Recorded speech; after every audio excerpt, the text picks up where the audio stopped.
Assalamualaikum warahmatullahi wabarakatuh. Halo semuanya, perkenalkan nama saya Dwi Anggraini dengan NIM 11122000152. Saya Gilang Asmin Pramuda dengan 11122000161. Saya Antipatika Ningrum dengan NIM 11122000168. Kami dari kelas D. Pada video ini kami akan menjelaskan tentang materi hukum administrasi negara dalam tugas UTS dengan dosen pengampu mata kuliahan yaitu Pak Edi Wahyudi, SH, MSI.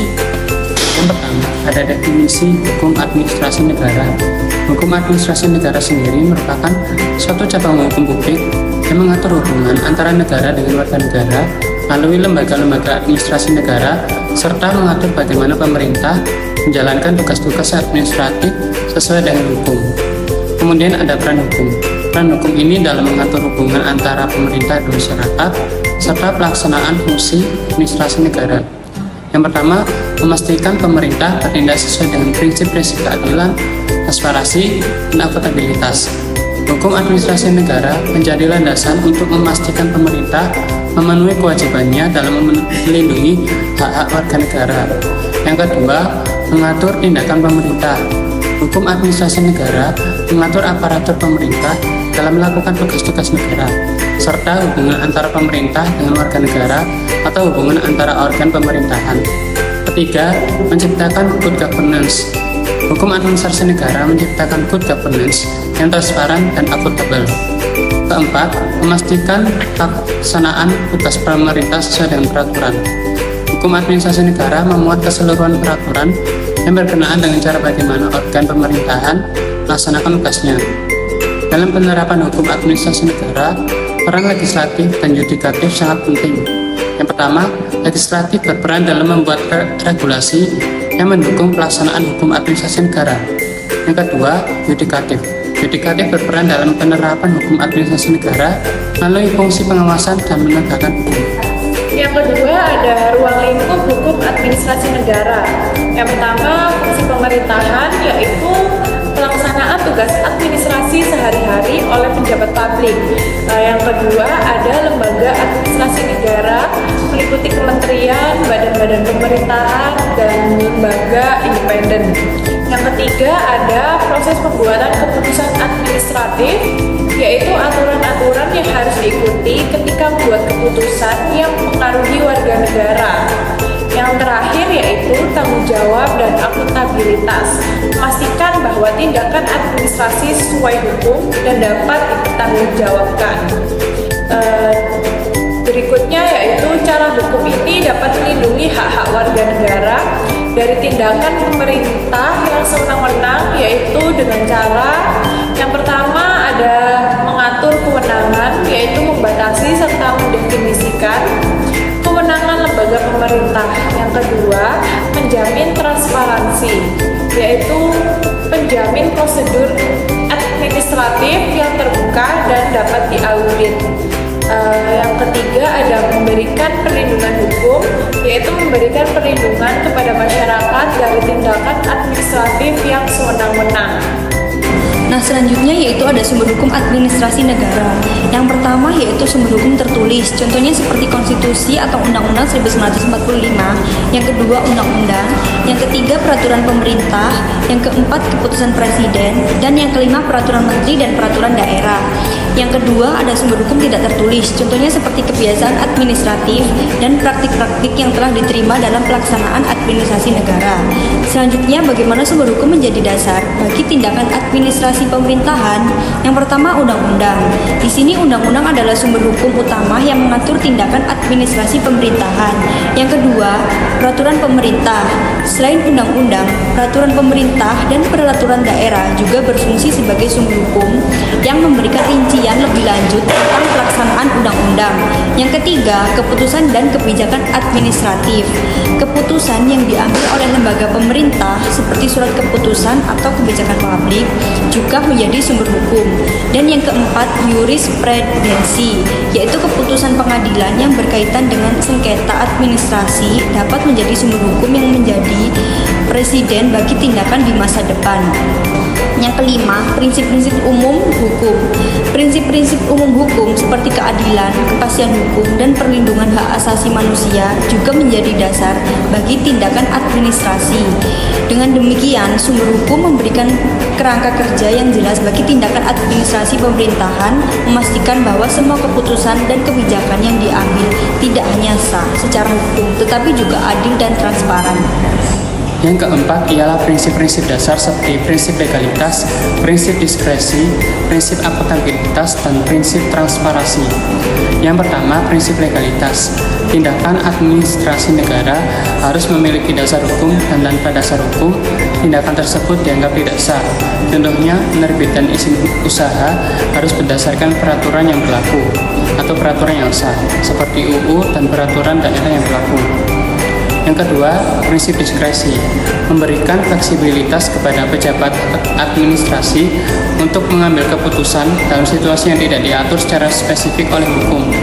Contohnya, seorang bupati dapat memberikan kebijakan diskresi dalam hal pemberian bantuan darurat kepada masyarakat yang terdampak bencana, walaupun tidak diatur secara rinci di dalam undang-undang. Yang ketiga, prinsip akuntabilitas. Pejabat publik harus bertanggung jawab atas setiap keputusan dan tindakan yang diambil. Contohnya, laporan keuangan publik. Pemerintah wajib menyusun dan mempublikasikan laporan keuangan tahunan yang transparan. Laporan ini mencakup penggunaan anggaran, pendapatan, dan pengeluaran sehingga masyarakat dapat memantau bagaimana dana publik digunakan.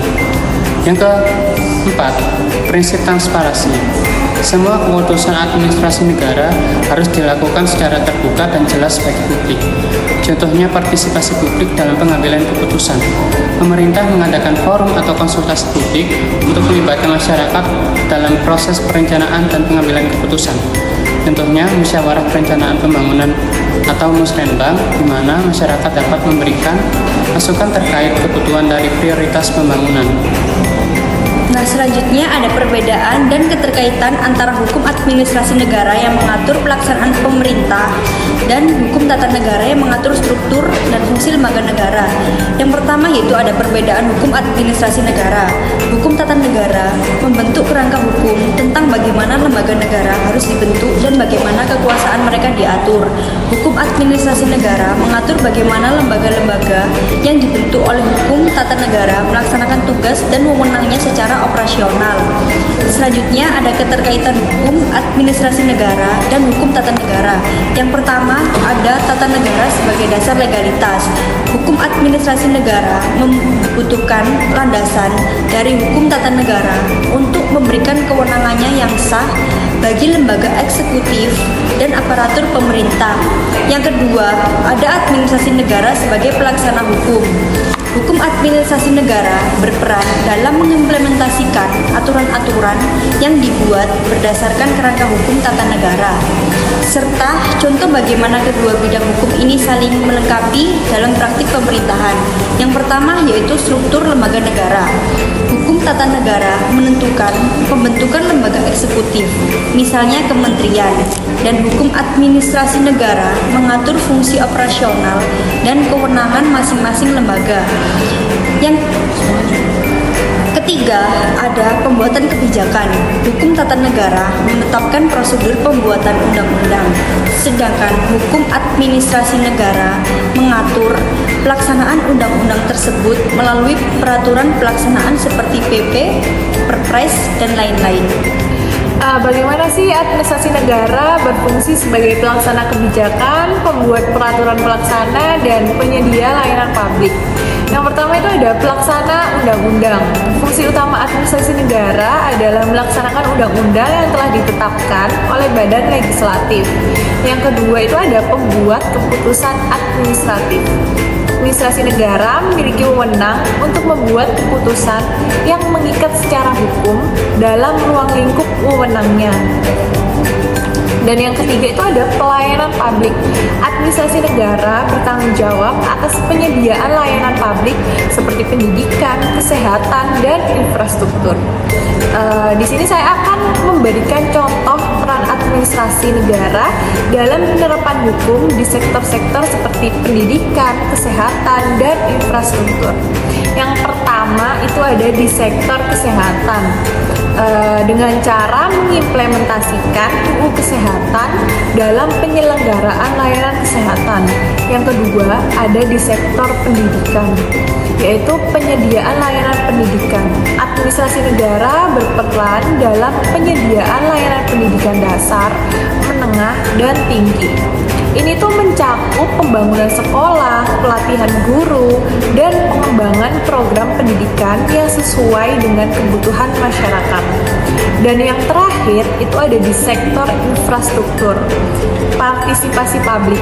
Administrasi negara juga mendorong partisipasi masyarakat dalam proses perencanaan dan pelaksanaan proyek infrastruktur. Ini dapat dilakukan melalui konsultasi publik yang memberi kesempatan kepada masyarakat untuk memberikan masukan dan pendapat tentang proyek yang akan dilaksanakan. Contoh-contoh ini juga menunjukkan bagaimana administrasi negara itu berfungsi sebagai pengatur, pelaksana, dan pengawas dalam sektor infrastruktur untuk memastikan bahwa proyek dapat memberikan manfaat maksimal bagi masyarakat. Tantangan apa aja sih yang sering muncul dalam pelaksanaan hukum administrasi negara, seperti birokrasi yang lambat, penyalahgunaan wewenang, dan juga kurangnya transparansi. Yang pertama itu ada birokrasi yang lambat, kurangnya efisiensi dalam pelaksanaan kebijakan dan hukum. Yang kedua itu ada penyalahgunaan wewenang, resiko adanya pejabat yang menyalahgunakan kekuasaannya. Dan yang ketiga itu ada keterbatasan sumber daya. Administrasi negara seringkali menghadapi keterbatasan anggaran dan tenaga kerja. Dan yang terakhir itu ada kurangnya transparansi. Terdapat birokrasi yang rumit, kurangnya akuntabilitas, minimnya partisipasi publik, serta adanya budaya korupsi. Dan di sini saya akan memberikan solusi atau saran agar tantangan yang di atas itu dapat diatasi, yaitu dengan cara peningkatan reformasi birokrasi, pengawasan internal, serta peningkatan kapasitas sumber daya manusia. Demikian penjelasan dari kelompok kami mengenai hukum administrasi negara. Semoga bermanfaat untuk pemahaman kita semua. Terima kasih.